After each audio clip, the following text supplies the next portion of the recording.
It's the Kiki and Mario Morning Show. Wake up! I wake up with Kiki and Mario every single morning. On WPBMF.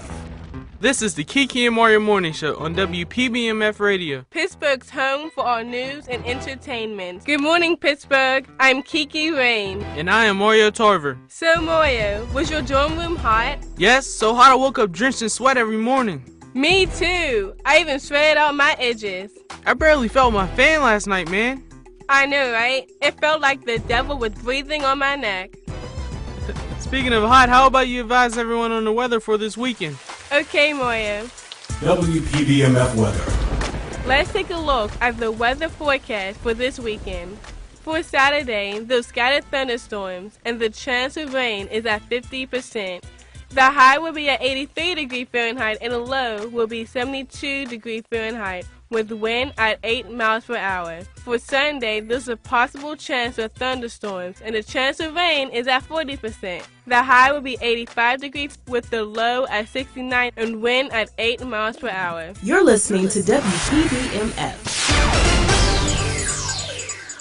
President Barack Obama says the July job growth is encouraging but not good enough. He wants Democrats and Republicans to work together on economic policies to help workers. That's what the American people expect of us. Leaders that can put aside our differences to meet our challenges. So when Congress gets back in September, I want to move quickly on things that will help the economy create jobs right now. President Barack Obama. Kizu Wanda Reigns has more. Thanks, Mario. Employers added 117,000 jobs and unemployment rates dropped to 9.1% in July. Labor Secretary Hilda Solis echoed the president saying that good but not good enough. We need to do better. That's why we need to continue with the plan that the president has presented, extend the unemployment insurance benefits because we have entirely too many people that are still out of work and that are almost going to exhaust their benefits. Labor Secretary Hilda Solis. Friday was a roller coaster ride for the Dow. It rose and fell more than 400 points, then rose nearly 400, then bounced up and down until ending the day up for 61 points at 11,445. This is a day after the Dow dropped more than 500 points, erasing all the gains of this year, with the worst drop since the financial crisis of October 2008. Oil ended the week at $86.88 per barrel on the New York Mercantile Exchange, a drop of $8.82 from the week before. Prices tumbled as a series of weak economic data rolled in, threatening to undermine demand for energy. It's the Kiki and Mario Morning Show. Jasiri X is an MC, activist, and entrepreneur. He started rapping at a very young age when his friend asked him to write a song, and from there he continued to evolve as an artist.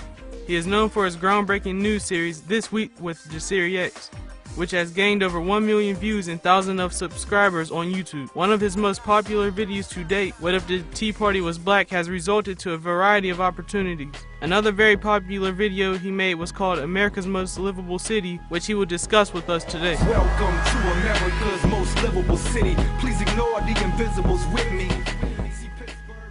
Pittsburgh was voted most livable city in the U.S., but has the highest poverty rate amongst working-age African Americans. Here's what Jasiri X had to say. What I wanted people to realize is that how can Pittsburgh be the most livable city if we have the poorest black community in the country? Jasiri X doesn't strive to fit in. He proves that you can be successful in the music industry without talking about negative things. You know, I read, and I'm aware of what's going on in the news. I'm aware of what's going on in our communities.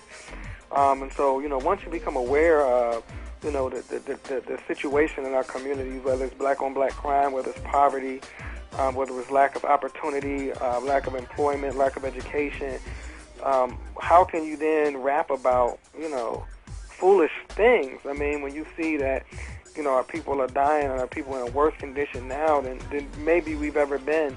Jasiri X also has a song about the Jordan Miles situation. For those who don't know, Jordan Miles was allegedly a victim of police brutality, and no punishment was given to the officers who did it. Me being a hip-hop artist, I mean, you know, I use the medium that I have to, you know, raise awareness and let people know about, you know, his brutality, and then also to, or the brutality that happened to him, but also to encourage people to put pressure on the local district attorney to press charges against the officers that brutally beat Jordan Mouse. That's hip-hop activist and MC Jasiri X, and you're listening to the Kiki and Mario Morning Show on WPBMF, Pittsburgh's home for news and entertainment. Wake up, everybody, no more sleeping in bed. WPBMF.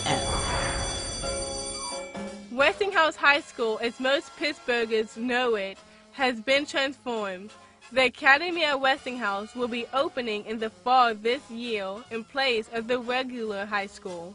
I contacted the school board representative of District 1, Shireen Sheely, for more information on the new academy. Miss Sheely, can you tell us about the academy located in your district that's opening this fall? It will be 2 schools in one at the Westinghouse High School building, an academy specifically for girls 6 to 12 and grade 6 to 12, and an academy for boys grade 6 through 12. She explained the difference between the old high school and the new academy. I think this academy specifically is different because of the single gender focus, but the curriculum is typical of Pittsburgh Public Schools curriculum. According to a 2003 documentation prepared for the Mayor's Commission on Public Education called Student Performance in the Pittsburgh Public Schools, the students' grades in reading and math showed they were unprepared for success in higher education and in the workforce. The report continued that 1/4 of 9th graders dropped out of high school. The stats for low-income and African-American children are worse. Sheely hopes the academy could turn things around for the students. Well, Westinghouse has been struggling as a high school for many years, and our students haven't been prepared for or graduation from high school and moving on in their careers. So my hope is that the academies will bring a new focus to Westinghouse and allow the children to grow and be prepared for life going forward in the Pittsburgh Promise. The usual student enrollment of the high school is around 350, with mostly African American students. What is the enrollment for the academy? You know, I don't know the current enrollment. I think the last projection I heard was around 700 students total, grades 6 through 12. Sheely just wishes the best for the academy and wishes for success and the success of the future students that will soon run through the hallways this fall.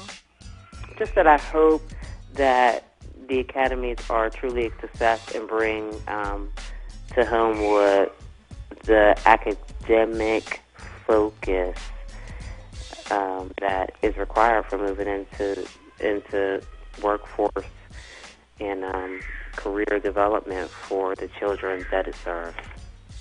That's Pittsburgh School Board member Shireen Sheely.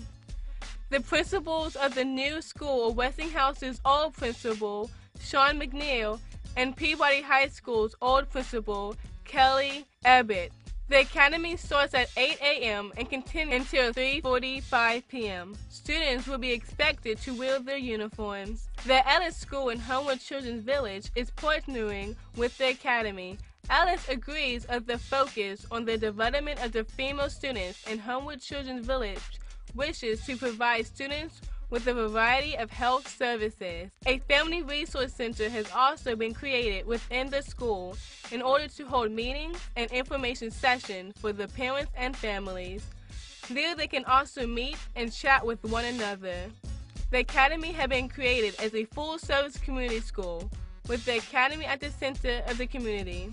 Indeed, it seems that the academy realizes the proverb, "It takes a village to raise a child." WPBMF. In 2008, Pittsburgh started a program called the Pittsburgh Promise, which is a scholarship for Pittsburgh public school students. I was able to get in touch with Jessica Colbert, who is the principal at Stevens Elementary. She is here to explain more about the Pittsburgh Promise Scholarship. The Pittsburgh Promise is a scholarship that's available to all students who graduate from Pittsburgh Public Schools, and they're eligible for it if they attend Pittsburgh Public Schools in the 9th through 12th grade. And it's a college scholarship of up to $10,000 per year for 4 years. This program will not only help underprivileged kids go to college, but also hopefully attract more people to Pittsburgh. we can keep Pittsburgh a viable city. And so by keeping the colleges only Pennsylvania colleges, we're hoping that even when students might travel to a college for their education, that they will come back to Pittsburgh and contribute to Pittsburgh and improving life in Pittsburgh. That was Jessica Colbert, principal at Stevens Elementary. To find out more information, please visit the PittsburghPromise.org. And you're listening to the Kiki and Mario Morning Show on WPBMF Radio.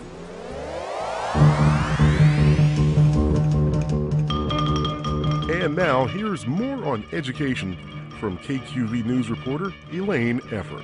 The Pittsburgh School District may close 7 schools as it scrambles to shave millions of dollars from its budget.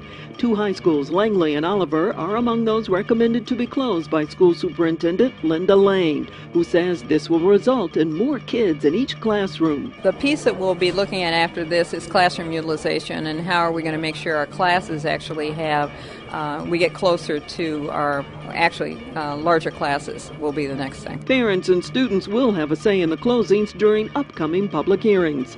This is Elaine Effort for the Kiki and Mario Morning Show. American Urban Radio Networks. American Urban Radio Networks. KQV, one of the good things about Pittsburgh. The Kiki and Mario Morning Show will be back right after this.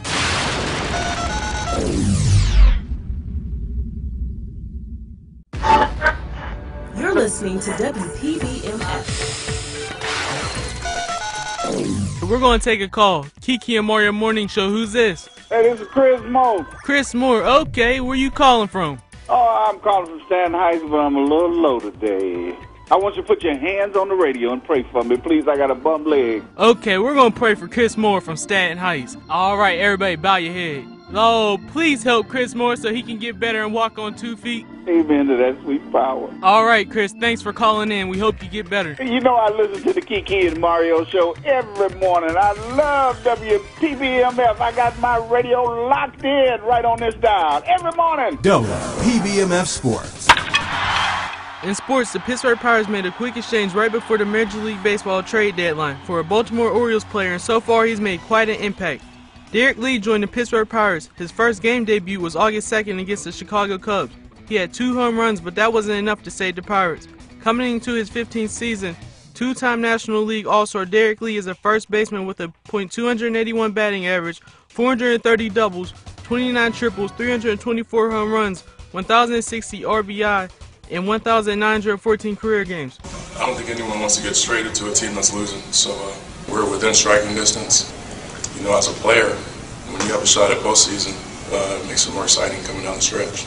He made his Major League Baseball debut with the San Diego Padres in 1997 and has also seen big action with the Marlins, Cubs, and Braves. Spider-Man, Spider-Man, does whatever a spider can. There is a lot of buzz surrounding the change of Spider-Man's race in the Ultimate Fallout series, which takes place in an alternate universe from Peter Parker's Spider-Man. In the Ultimate series, Peter Parker has been killed off and replaced by half African American and half Latino New York teenager Miles Morales. We reached out to Marvel Comics about Miles on several occasions, but they declined to comment. To find out more about this change and the reaction of fans on the subject, I talked to Kenan Brown, a local comic book fan. So what does a comic book fan think of Marvel's decision? Kenan gives his opinion on Marvel's move. I think it's a different turn for Marvel, but I don't think it's necessarily a bad one. Peter Parker will definitely be missed, but seeing as it isn't part of the main series, and it's a turn-off point from the main one, I don't think people should be too upset about it. But it's definitely a different approach by Marvel. So, could Miles Morales' Spider-Man become as popular as Peter Parker's Spider-Man? I'm not sure it'll be as much of a success as the primary series, The Amazing Spider-Man, but I do think that'll definitely cause a very big insurge of comic book buying because it's made headlining as national news. Thanks, Kenan. The writer of the comic is Brian Michael Bendis, and Marvel's editor-in-chief is Axel Alonso. Just like Miles Morales, Axel is biracial. He has a Mexican father and a British mother. Bendis has an Ethiopian daughter and an African-American daughter. The new Spider-Man first appears in the Ultimate Fallout series. The Ultimate Spider-Man series will continue his story. With the change of the Spider-Man's identity, one thing certainly remains the same, the theme. With great power comes great responsibility. It's something Miles will surely learn. Fans such as Keenan Brown will sure love to read on to find out how. This is Kiki Raines from the Kiki and Mario Morning Show on WPBMF, Pittsburgh's home for all news and entertainment. In this YouTube interview, Cali Swag District answers some questions about their song Teach Me How to Dougie and much more.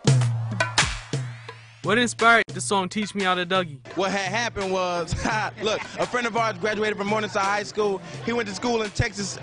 He went to Texas Southern. He come back like, hey, y'all should do a song about the Dougie. It's real hot. And believe it or not, the Dougie song was the first song we recorded as a group together. So we went in, we made it happen. We took in this idea, we made it happen. We had Star make the beat, and we just took it out of you feel me? When was Cali Swag District established as a group? We knew each other forever, like we grew up together, like through school. So that's why we from Inglewood, California, but as a group we've been together for 10 months now. You can say 10 months, yeah, you know what I'm saying, going on a year. Can we expect new music anytime soon? The album is coming out August 17th, be looking out for that. We got the remix coming out with Soulja Boy. That was hip-hop group Cali Swag District. Business owners are thriving in a failing economy.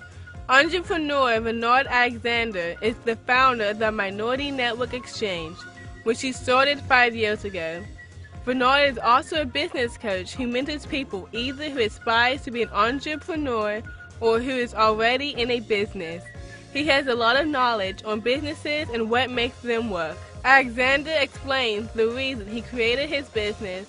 Because I was concerned about the retention of minority-owned businesses in Western PA. That was Bernard Alexander, founder of the Minority Network Exchange.